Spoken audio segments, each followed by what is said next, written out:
नमस्कार, sports can में आपका स्वागत है। मैं हूं हिमांशु कांडपाल और विभिन्न खेल खबरों पर चर्चा के लिए स्टूडियो में मौजूद हैं वरिष्ठ खेल पत्रकार राकेश थपलियाल।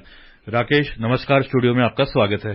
नमस्कार राकेश, सबसे पहले नजर डालते हैं आज की हेडलाइंस पर और उसके बाद इन हेडलाइंस और दूसरी खबरों पर आपसे करेंगे विस्तार से चर्चा जी।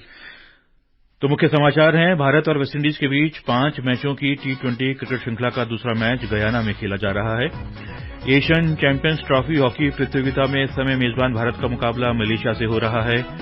ऑस्ट्रेलियन ओपन बैडमिंटन टूर्नामेंट में भारत के एचएस प्रणय को पुरुष सिंगल्स फाइनल में हार का सामना करना पड़ा और महिला फुटबॉल विश्व कप में नीदरलैंड्स और स्वीडन की टीमें क्वार्टर फाइनल में पहुंची।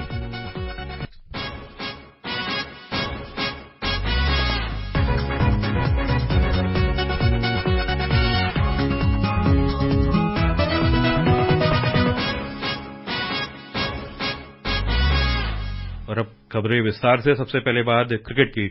भारत और वेस्टइंडीज के बीच 5 मैचों की T20 क्रिकेट श्रृंखला का दूसरा मैच इस समय गयाना में खेला जा रहा है। भारतीय टीम में एक बदलाव किया गया है। चोटिल कुलदीप यादव की जगह लेग स्पिनर रवि बिश्नोई को टीम में शामिल किया गया है। भारत ने टॉस जीतकर बल्लेबाजी करने का निर्णय लिया है। स्कोर बताने से पहले आइए सुनते हैं एक रिपोर्ट। त्रिनिदाद में वेस्टइंडीज से T20 सीरीज के पहले मैच में 4 रन से हार के बाद भारत जब दूसरे T20 मैच में वेस्टइंडीज से खेलेगा तो उसका लक्ष्य बेहतर बल्लेबाजी का प्रदर्शन करना होगा। त्रिनिदाद में ब्रायन लारा क्रिकेट अकादमी में पिच धीमी थी और बल्लेबाजी आसान नहीं थी, लेकिन बाएं हाथ के युवा बल्लेबाज तिलक वर्मा ने शुरुआत में ही चमक बिखेरी। IPL 2022 और 2023 के साथ ही घरेलू क्रिकेट में शानदार प्रदर्शन के बाद उन्हें राष्ट्रीय टीम में जगह मिली। वर्मा ने अंतर्राष्ट्रीय क्रिकेट में अपनी पहली 3 गेंदों का सामना करते हुए 2 खूबसूरत छक्के लगाए। शुभमन गिल, ईशान किशन, सूर्य कुमार यादव, हार्दिक पांड्या और संजू सैमसन जैसे खिलाड़ी पहले मैच में संघर्ष करते नजर आए। ऐसे में वर्मा ने 22 गेंदों में 39 रन की पारी खेलकर भविष्य के लिए अच्छे संकेत दिए। गयाना की पिचें धीमी है, जिसका मतलब है कि धीमी गेंदों वाले स्पिनरों और तेज गेंदबाजों का महत्व बढ़ गया है। वेस्टइंडीज और अमेरिका में होने वाले अगले T20 विश्व कप के लिए 12 महीने से भी कम समय बचा है। इस श्रृंखला के दौरान भारतीय टीम के विभिन्न खिलाड़ियों का प्रदर्शन बहुत महत्वपूर्ण है। मनीषा खन्ना, स्पोर्ट्स कैन। जी बिल्कुल, 12 महीने से कम समय रह गया है वर्ल्ड कप T20 के लिए और भारतीय टीम आजमा रही है नए नए बल्लेबाजों गेंदबाजों को। लेकिन पहला मैच जिस तरह से भारतीय टीम हारी और जैसे कि हमने रिपोर्ट में भी सुना, भारतीय बल्लेबाज थोड़ा दबाव में और उसकी एक वानगी अब दूसरे मैच में भी दिख रही है, क्योंकि पारी का 7वां ओवर प्रगति पर है और भारत के 2 विकेट गिर चुके हैं। 7 ओवर की समाप्ति के बाद भारत का स्कोर है 37 रन 2 विकेट के नुकसान पर। ईशान किशन खेल रहे हैं 15 रन बनाकर और उनका साथ देने तिलक वर्मा उतरे हैं, जिन्होंने पिछले मैच में अपनी चमक बिखेरी थी। 11 रन बनाकर क्रीज पर हैं। आउट होने वाले बल्लेबाज हैं शुभमन गिल 7 रन बनाकर आउट हुए और सूर्य कुमार यादव रन आउट होने से पहले उन्होंने सिर्फ 1 रन बनाया। तो रिपोर्ट में हमने सुना कि भारतीय बल्लेबाजी थोड़ी बिखरी हुई सी है और 2 प्रमुख बल्लेबाज जिन्होंने IPL में चमकदार प्रदर्शन किया था वो आउट हो चुके हैं। देखिए, बहुत ही निराशाजनक ये शुरुआत रहेगी, क्योंकि खासतौर पर जब आप टॉस जीतने के बाद पहले बल्लेबाजी करते हैं और उसमें इस तरह से आपके 2 शीर्ष बल्लेबाज आउट हो जाएं जल्दी, तो बहुत ही नुकसान की बात है। मुझे लगता है कि ईशान किशन और तिलक वर्मा उन्हें यहां पर टिक कर बल्लेबाजी करनी होगी, क्योंकि अगर आप बड़ा स्कोर खड़ा करना चाहते हैं तो एक टॉप ऑर्डर के जो बल्लेबाज है ना, वो आपके 15-16 ओवर तक क्रीज में रहने बहुत जरूरी है। तभी आप किसी लक्ष्य को हासिल भी कर सकते हैं और पहले खेलते हैं तो बड़ा स्कोर बना भी सकते हैं। जैसे आपने पिछले मैच की बात की तो उसमें तिलक वर्मा ने चमक जरूर दिखाई, लेकिन वो लंबी पारी को अपनी नहीं खींच सके और उसका खामियाजा ये रहा कि आप देखिए कि हमारे पास एंड में वो बल्लेबाज नहीं थे कि जो मैच जिता सकते थे हमें। क्या हमारा जो टीम कॉम्बिनेशन है इसकी एक वजह है, क्योंकि जब 8वें नंबर पर बल्लेबाजी करने कोई आता है और वो हमारा जो बिल्कुल टेल एंडर शुरू हो गए थे और वो कोई इतना बड़ा बल्लेबाज नहीं था कि कोई बाउंड्री लगा सके, क्योंकि सिर्फ 4 रन से हम लोग हारे हैं। एक बाउंड्री भी लगती तो शायद हम जीत जाते। बिल्कुल, वो एक तो देखिए पारी को संवारने की कला और दूसरा जो टीम का कॉम्बिनेशन है वो इस तरीके का बन गया था कि आपके पास 8वें नंबर पे ऐसा बल्लेबाज नहीं था और क्रूशियल मौके पे जेसन होल्डर के ऊपर जो विकेट गंवाया हार्दिक पांड्या का, उसके बाद संजू सैमसन वो रन आउट हुए। क्योंकि ये देखिए वेस्ट इंडीज की टीम जो है ना, ये हैं तो पुराने चावल, आप इनको कमजोर समझिए, कुछ समझिए, इनको फील्डिंग में आप उतना कमजोर मत समझिए। ये विराट कोहली को भी हम देख चुके हैं रन आउट होते हुए, यहाँ पर संजू सैमसन को भी देख चुके हैं, और अभी आज के मैच में भी रन आउट की शुरुआत होगी सूर्य कुमार यादव की। तो क्या इनके फील्डरों को जो मायर ने संजू सैमसन को आउट किया था डायरेक्ट थ्रो पे, वो एक बड़ा क्रूशल मौके पे वो विकेट गंवाना हो जाता है। तो इनको आपको रन आउट होना क्रिकेट में सबसे ज्यादा दुर्भाग्यपूर्ण माना जाता है। हमने भी जो क्लब लेवल की क्रिकेट खेली है उसमें कोचेस हमेशा बोलते थे कि भाई रन आउट होना बड़ा मुश्किल, ये चीज ऐसी है कि जो मतलब आपके लिए एक बल्लेबाज के लिए बहुत ही दुर्भाग्यपूर्ण चीज है कि वो रन आउट हो। और बहुत से ऐसे बल्लेबाज हमने देखे हैं जिनके बारे में कहा गया, मुझे याद है कि इमरान खान ने संजय मंजरेकर के बारे में कहा था 1989 की टेस्ट सीरीज के अंदर कि भाई इसको सिर्फ रन आउट ही किया जा सकता था, कहता मैंने अपनी टीम को कह दिया था, और उसके बाद वो रन आउट ही हुए क्योंकि उनकी टेक्निक इतनी स्ट्रांग थी। तो मुझे लगता है कि ये जिस तरीके से रन आउट होके हम यहाँ एक एक रन के लिए आप विकेट अपनी गंवा रहे हैं, उससे कहीं ना कहीं बचने की जरूरत है। और अब जो जोड़ी खेल रही है, इनको, ये युवा खिलाड़ी हैं, इनको मौके मिल रहे हैं, दूसरे बल्लेबाजों की उस पर और टीम में एक कॉम्बिनेशन बनाने की वजह से आपको मौके मिल रहे हैं, तो इनका पूरा फायदा उठाना चाहिए। ईशान किशन ने तो दिखाया है कि वो अच्छा कर रहे हैं। अब तिलक वर्मा के ऊपर देखने की बारी होगी कि आपने पिछले मैच में तो किए रन, लेकिन इस मैच में आप कैसे करते हैं। जी बिल्कुल, और 8वें ओवर में थोड़ी सी गति मिली है स्कोर को, और स्कोर हो चुका है 43 रन 2 विकेट के नुकसान पर। तिलक वर्मा 16 रन बनाकर क्रीज में 17 गेंदों का सामना कर चुके हैं। ईशान किशन 16 गेंदों में 15 रन बनाकर क्रीज पर हैं।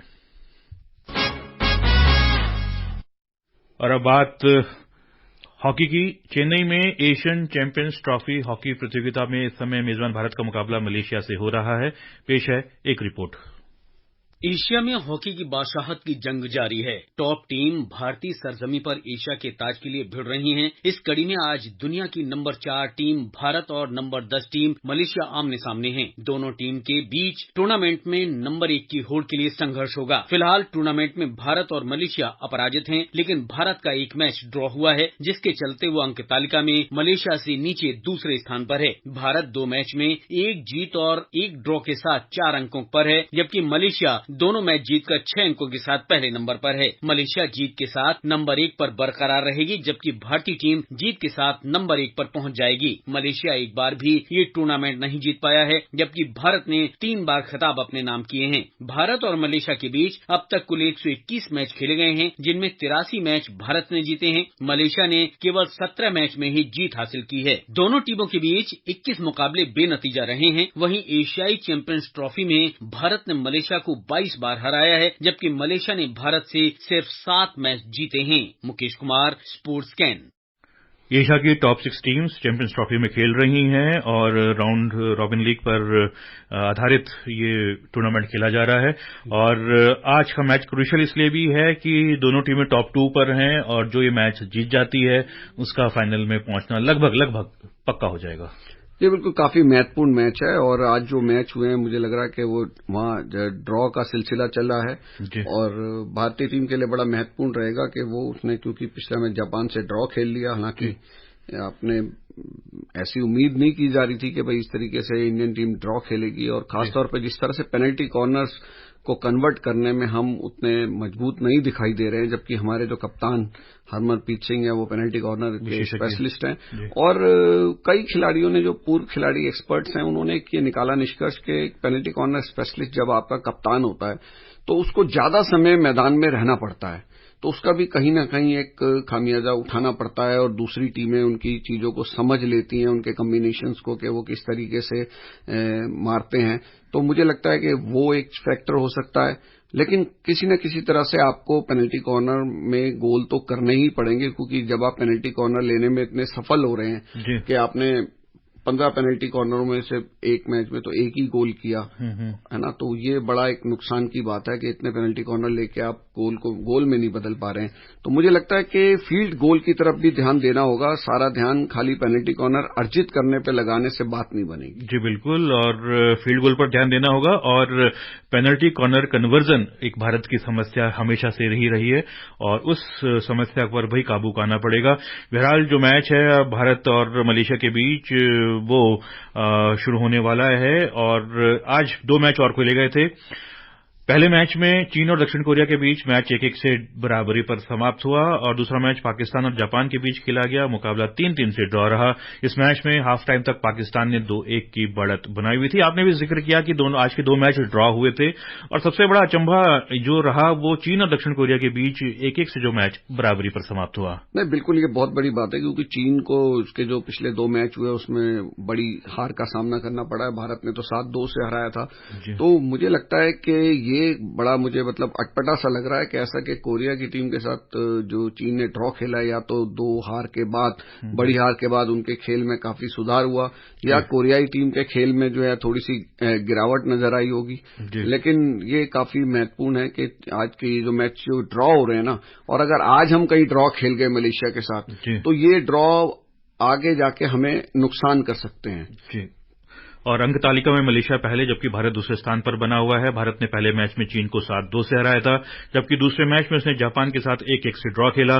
मलेशिया ने पहले मैच में पाकिस्तान और दूसरे मैच में चीन को पराजित किया था। और अब बात बैडमिंटन की। सिडनी में ऑस्ट्रेलियन ओपन बैडमिंटन टूर्नामेंट में भारत के एचएस प्रणय को पुरुष सिंगल्स फाइनल में हार का सामना करना पड़ा। चीन के वैंग होंगयांग ने प्रणय को 21-9, 21-23, 22-20 से हराकर खिताब जीता। एक और खिताब की उम्मीद प्रणय से की जा रही थी क्योंकि पिछले एक टूर्नामेंट में उन्होंने वैंग होंगयांग को हराकर खिताब जीता था। नहीं, बिल्कुल आपने सही कहा। वैंग होंग जो है बड़े जबरदस्त खिलाड़ी हैं और बाएं हाथ से खेलने वाले खिलाड़ी हैं, इसकी उनको एडवांटेज रहती है और पिछले 6 महीने के दौरान उन्होंने कई बड़े खिलाड़ियों को हराया है। तो मुझे लगता है कि वो कॉन्फिडेंस उनके साथ था और कल प्रणय ने खुद कहा था कि वो क्योंकि लेफ्ट हैंड से खेलते हैं होंग तो उसका उनको फायदा मिलता है। तो मुझे लगता है कि कहीं न कहीं इस चीज का भी इस मैच में एक भूमिका रही। महिला सिंगल्स का खिताब अमेरिका की बीवेन झैंग ने जीता। झैंग ने फाइनल में दक्षिण कोरिया की किम गा यून को पराजित किया। और बात महिला फुटबॉल की। ऑस्ट्रेलिया और न्यूजीलैंड में की संयुक्त मेजबानी में महिला फुटबॉल विश्व कप में नीदरलैंड्स और स्वीडन की टीमें क्वार्टर फाइनल में पहुंच गई हैं।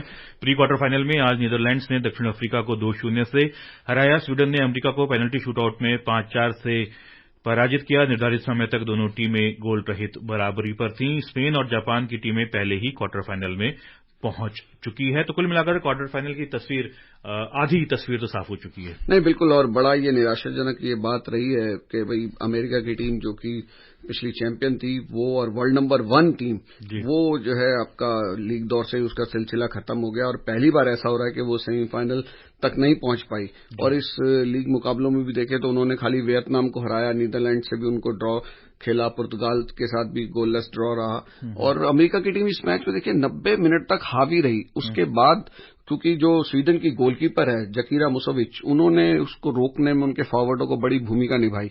उसके बाद जो पेनल्टी शूट आउट हुआ उसके अंदर भी बड़ा तगड़ा संघर्ष चला।